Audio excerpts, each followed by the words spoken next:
Good morning, good morning, good morning. Good morning, good morning, good morning. Good morning, good morning. Good morning, good morning. Good morning, good morning. Good morning, good morning, good morning. Welcome to Daring Dialogues. I'm your host, Shantae Charles. And welcome to this wonderful Monday morning, but also a day to remember what has happened in our country. And I'm going to start out today. Good morning, rich girl. Hope everybody is doing well. Hope you have something to drink, something to snack on. I know some people are enjoying this day off, this day of rest. Good morning, Pastor Ben. But I wanted to make sure that I continue my assignment, which is to get to my 100th broadcast. And so we are here today. And we're going to give you, awesome, got some good green tea. I got some OJ today and some water. I was going to do some coffee, but I'll probably do some coffee later today as I get out and about. My graphic tee today, I know some people like to see what my graphic tee says. I'm a graphic tee person. It says, you know what that sounds like? Not my problem. That's what it says. You know what that sounds like? Not my problem. And sometimes we have to remind our own self that every problem that's presented to us, right, is not necessarily our problem. Sometimes it's not even our problem to solve. Sometimes we're just supposed to listen as opposed to provide our advice and our opinion. Good morning, Prophet Jonathan. So glad to see the pastors and leaders on here today. Yesterday, I gave a sermon message that was specifically for pastors, leaders, kings, priests, prophets, PKs, MKs, DKs. And so if you did not catch that broadcast, please be kind and rewind and replay yesterday's message about repairing broken lives. And it is a very important message for leaders. So if you did not hear that word, you got some time today, you're off today, it's Memorial Day, you're going to kick back, go ahead and be kind and rewind and listen to that message and tell us what you think.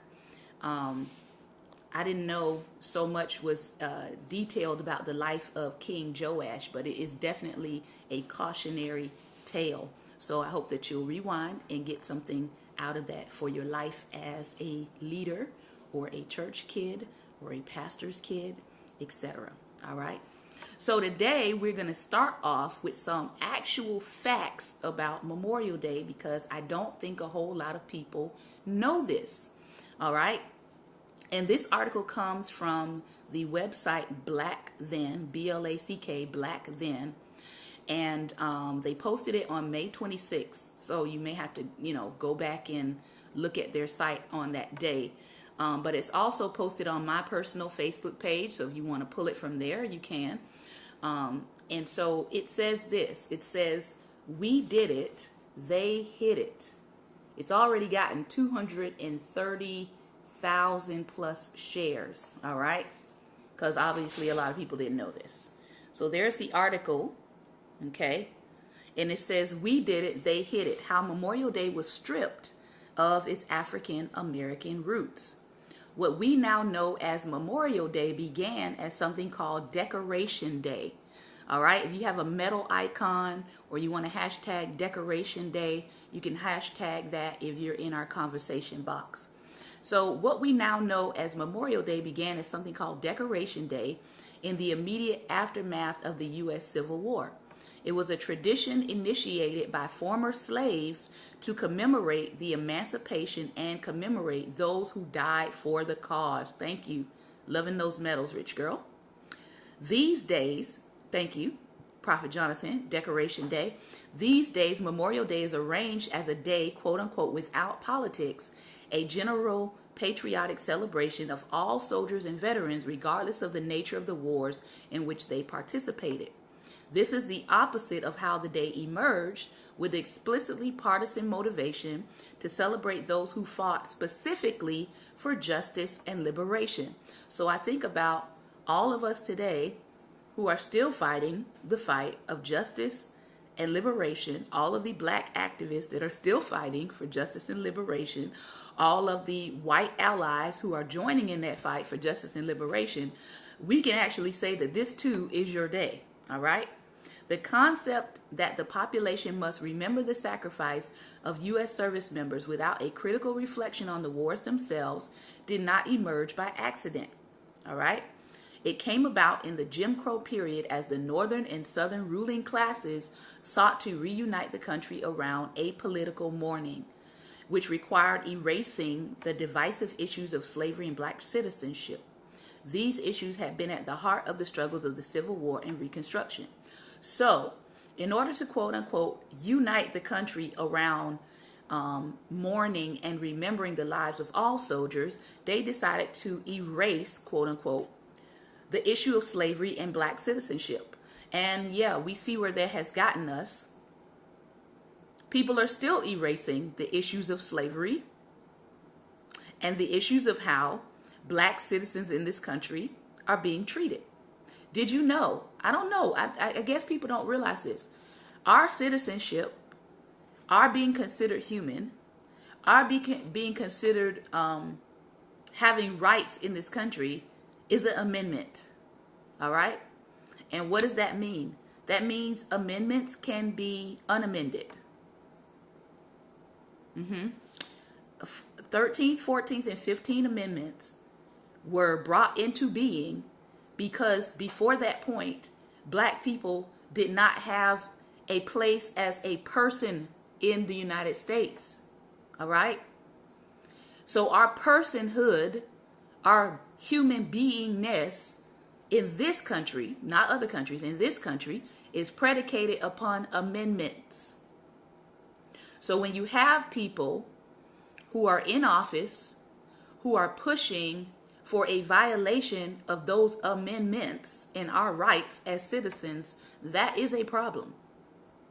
I've been talking about this at least for 2 years, about the possibility that if something can be amended, it can be unamended, or another amendment can be created to nullify that initial amendment.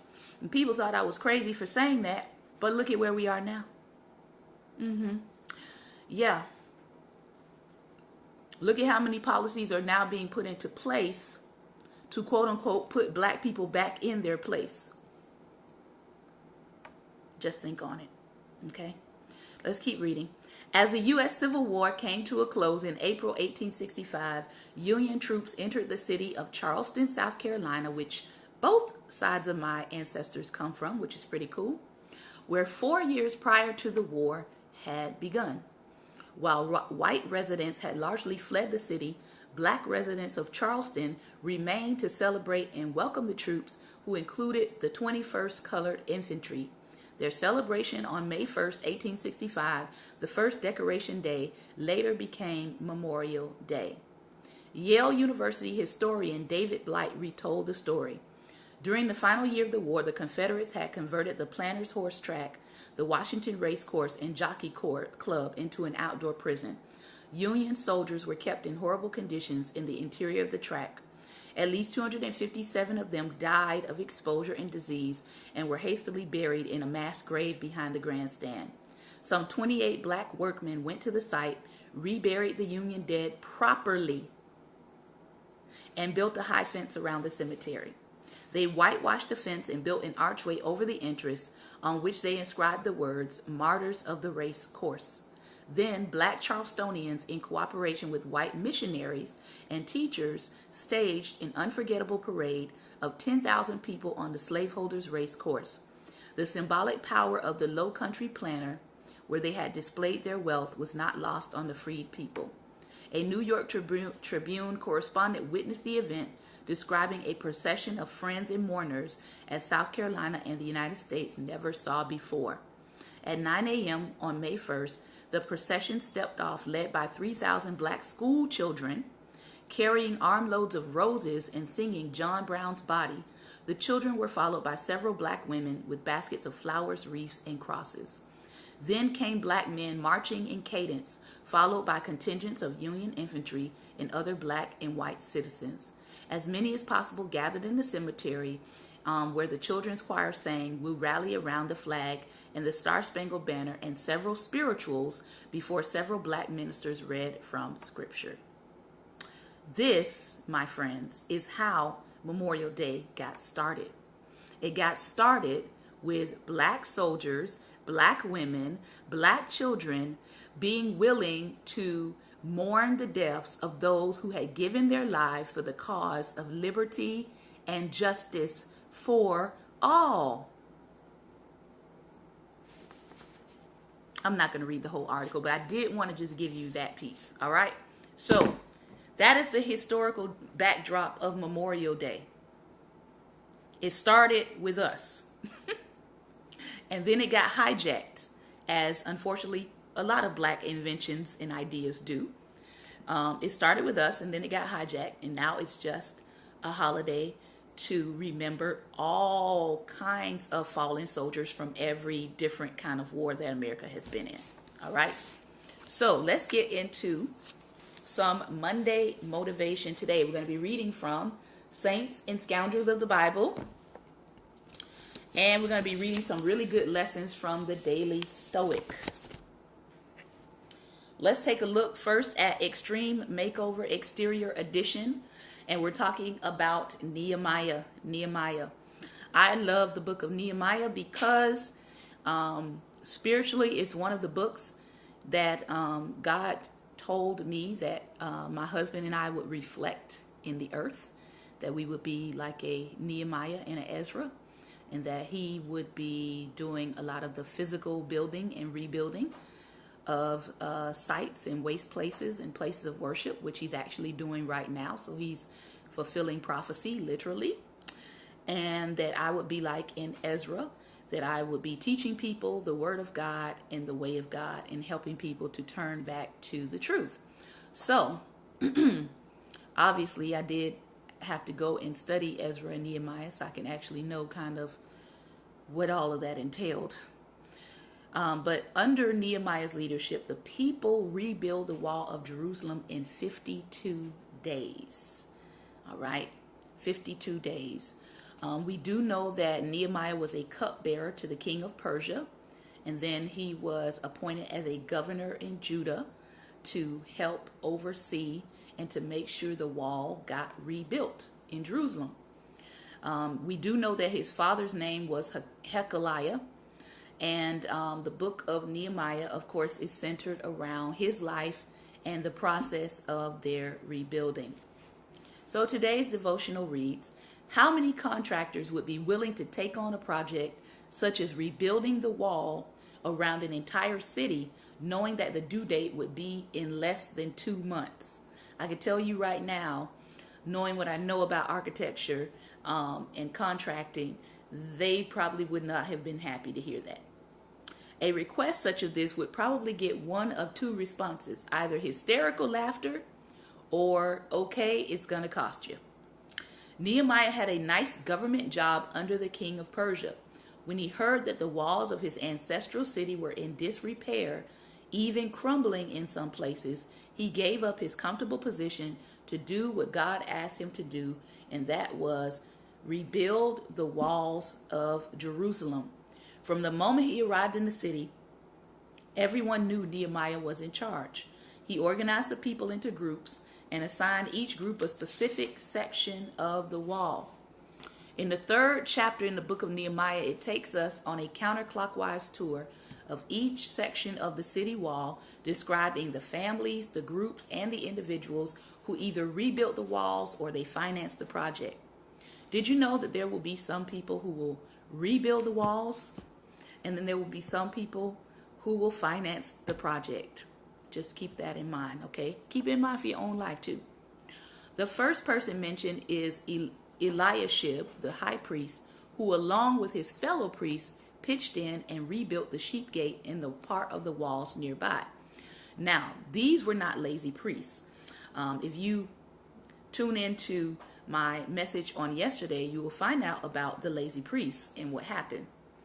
But these priests were actually not lazy. They actually, along with the fellow priests, pitched in and they rebuilt the sheep gate part of the walls. These priests were not just spiritual leaders, but these priests were men of action leading by example. Then the list of laborers works its way from the northernmost gate to the sheep gate, around to the south, east, north, and west, back to the north gate. In a brilliant move, this is brilliant, leaders, Nehemiah made the people responsible for repairing the section of the wall nearest to their house. He knew that the people would be more motivated to do the job well if it meant that they were rebuilding the section that defended their own home. So I'm going to put you closest to your home, and I'm going to give you a section of the wall to build, because it's going to be a reflection of how well you want to protect your own house. That'll preach. This also allowed for entire families to pitch in, such as Shallum, ruler of the half district of Jerusalem, who repaired the next section with the help of his daughters. Oh my gosh, did you mean that women were working back then? Did you mean that women were on the wall building and helping to repair something? What? Get out of here, you say. So, we know that there was so much opposition. There was opposition that came up against Nehemiah, right? But we know that anything worth building from the Lord, you're going to have opposition. That's just a given, right? You're going to have naysayers. You're going to have people who make fun of you. You're going to have people who say, ha, ha, ha, he really thinks or she really thinks that's going to get done in the time frame that they have. Oh, they think they're going to make record time in building something for God. Really? They're going to send you letters. You know, letters today might be Facebook posts, inboxes, emails, etc. People are going to send you notices. They're even going to try to come and get you to come down off the wall for a quote unquote good purpose, but it's going to wind up being something pseudo spiritual, right? They might even send spiritual people to come pull you down off the wall. So you have to be discerning and recognize these things, which Nehemiah did. Nehemiah said, look, I am on assignment. I know what my assignment is. I have the workers here. I'm keeping these workers encouraged. I'm keeping the people encouraged to continue to build the wall. I will not come down off the wall. I will not come down off of my assignment. I will not come down off of my purpose to entertain foolishness. Now, you can have a nice day and send all of that back where it came from, right? Because I'm here to do two things: build and battle. So we do know, according to scripture, that Nehemiah, once he, recognized that there was a real threat to what he was doing, he did have the people have a sword in one hand, right? And a hammer in the other. And I call that the system of build and battle. You're not going to be building anything in this day if you don't understand that you need to build and battle, that you need to build and be prepared for battle, that you need to build and to be prepared for war, that you need to build and that you need to be prepared to defend what it is that God is building. All right. And indeed, many hands made light the work. Each little section of this enormous project had importance as the wall came together stone by stone. Through it all, Nehemiah's tenacity on this project is a good example of leadership and organization, as well as what can be accomplished when we do God's will. The people of Jerusalem followed Nehemiah's directions, and the wall was completed in 52 days. Did you know that when you actually follow directions, that the things that are supposed to be completed will get done? What's more, when the enemies of Jerusalem heard about this, all the surrounding nations were afraid and lost their self-confidence because they realized that this work had been done with the help of God. Nehemiah organized, managed, supervised, encouraged, dealt with slackers. He also dealt with the people that were trying to overtax their brethren. And then he kept going until the walls were completed, proving that he could hold his own against any builder of today. Ladies and gentlemen, extreme makeovers. That was an extreme makeover that Nehemiah was in charge of. He had less than 2 months to get the wall done before they even started working on the temple. It's important. Most of the time, when you read about walls in the Old Testament, walls are a symbol of strength, right? Most people tend to build a wall. I know I've seen several places when they're coming up, when people are building what they call gated communities, a lot of times they'll build the houses inside first, and then they'll build the gate or the wall around it. Well, in Israel, it was actually the opposite. They said, we've got to get our wall back up. We've got to get our wall back up. We've got to fortify our space, our territory first, and we do that by repairing the wall and getting the wall strengthened, because a city is only as strong as its gates. That was the premise, especially back then. If your walls were broken down, if they were crumbled, then it was a sign that you were an easy target. All right. And Proverbs talks about this as well, in terms of a man or a woman with no self-control is like a city with broken down walls. So those walls actually represent your ability to have spiritual protection, your ability to guard yourself. And so the enemy is looking, right? And he knows who has broken down walls. He's a spirit being, so he can see.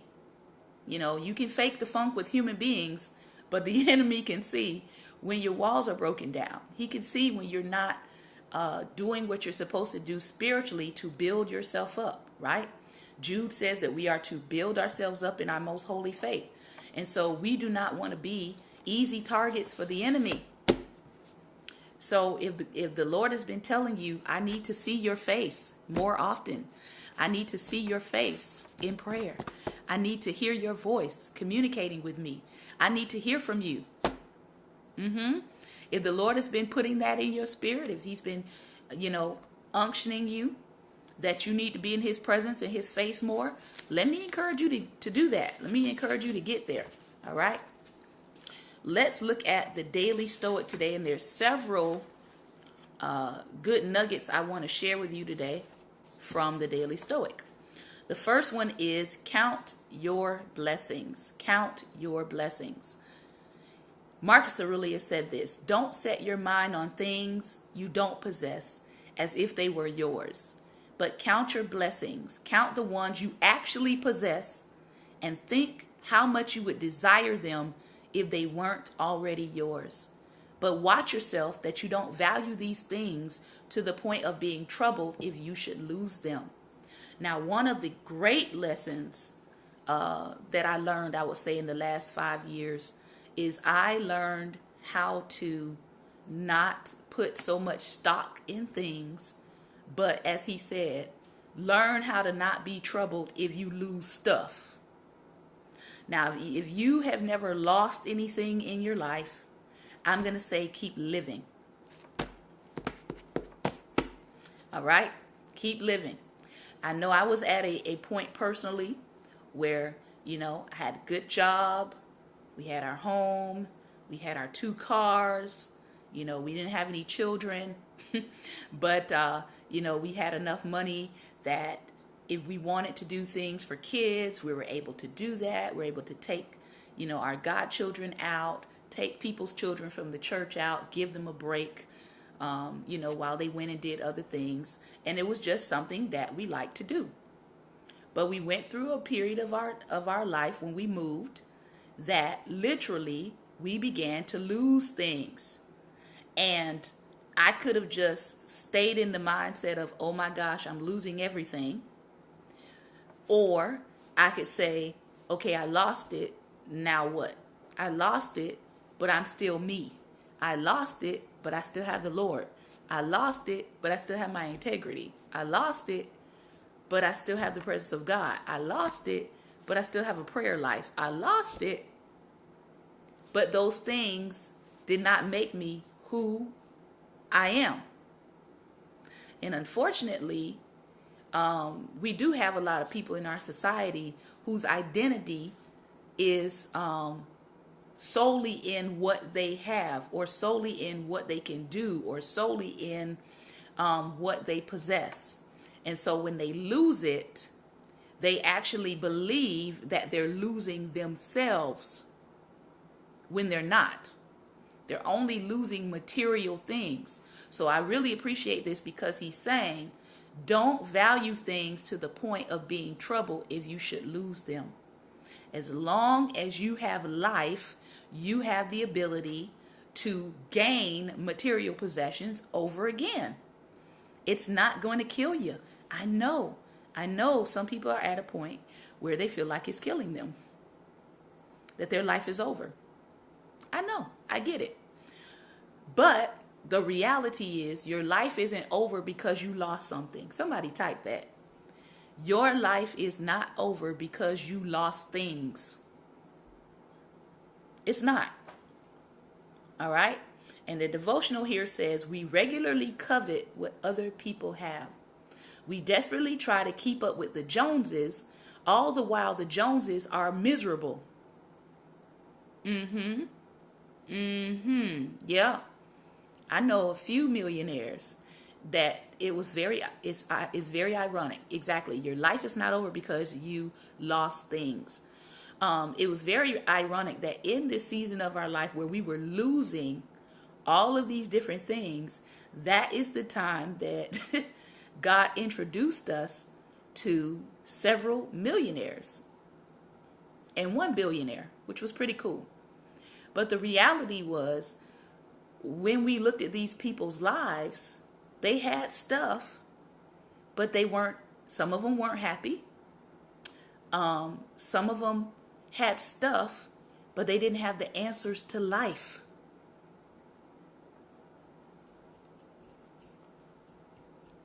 So they were needing our counsel, the people at the time who didn't have stuff, but we had wisdom. The billionaire had money. They were in the oil business, but their physical bodies are still in trouble. I mean, they're doing better now, thank God, but they were going through. They couldn't move. They were in a wheelchair. They had this multi-million-dollar home, and we were able to come in and, they allowed us to do ministry, but they had a multi-million-dollar home, but that home had to be set up so that they had one of those wheelchair ramps that went up like a traditional staircase. They had to have that installed so that they could be able to literally ride up their staircase to get to the upper floors. So sometimes we covet what people have, but we don't know the trauma and the drama and the cost that people paid to get what they have. And so that was a very interesting time in our life when God began to introduce us to all these people of wealth while we didn't have anything. And it really opened my eyes to the fact that, as he said, you have people that are trying to keep up with these same people that have all this stuff. They have the wealth, but some of them are miserable. Some of them are sick in their bodies. Some of them don't have the answers that they need, and they need people in their life that have wisdom, that aren't trying to exploit their material wealth. And so what we found out why a lot of wealthy people don't have a lot of friends. They don't have a lot of friends because it is hard to trust people to simply be in your life in an authentic way. The more that you're adding to yourself materially, the more you have to start watching out for who's coming into your life, checking their motive, checking why they're there. And then some people treat you like you are a bank. And so they're too busy trying to see what you have and trying to ask you for it because they feel like they're entitled to a share of your wealth, that they're not even taking the time to look into you as a human being to see if you need help, if you need prayer, if you need deliverance, if you need answers, if you need wisdom. So I began to see why some of these people do not have a lot of friends. And the bottom line was, I really couldn't blame them. Because if people are only coming into your life for what you have and not who you are, and they're not valuing you as a human being, that's a problem. All right? So today, don't try to get what other people have. Fight your own urge to gather and to hoard stuff just to be hoarding. Appreciate and take advantage of what you already have and let that attitude guide your actions. One thing I do know is this: gratitude attracts grace for increase. Somebody put that up. Going to my next devotion here. Gratitude attracts the grace for increase. Gratitude, not greed. Gratitude attracts the grace for increase. If you want increase to come into your life, be thankful for what you have. Gratitude attracts the grace for increase. Let me see what time I have here. All right. We are right at the halfway mark. So I'm going to stop here. I am going to come back. I'm going to do part 2 in 60 seconds. And I'm going to share some more nuggets with you out of the book, The Daily Stoic. All right. Go grab you something to drink. Grab you something to snack on.